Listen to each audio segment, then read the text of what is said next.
Welcome to Guide Guru. We hope this video helps. You begin by confirming the prerequisites, Netbeans and a JDK installed, plus the MS Access file path.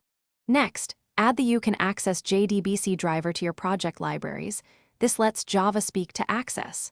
Once done, create a new Java project in Netbeans and right-click Libraries to attach You Can Access. Jar and the dependency jars.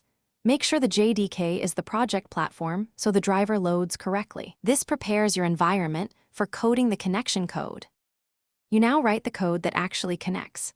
First, import Java, SQL classes, then construct the JDBC URL using JDBC, You Can Access, / plus the full. ActDB path, include parameters like memory equals false or open exclusive equals false if needed.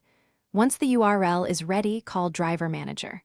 Get connection, URL, inside a try with resources block so resources close automatically. Then create a statement or prepared statement, execute queries or updates, and process results. Finish by handling results, closing statements and connections, and committing when required.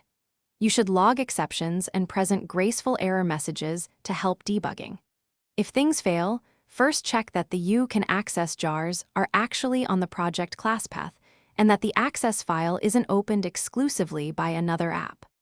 Also, make sure Java bitness matches any native dependencies. A 16:9 mismatch between 32-bit and 64-bit can block drivers. With those checks, you'll be connected.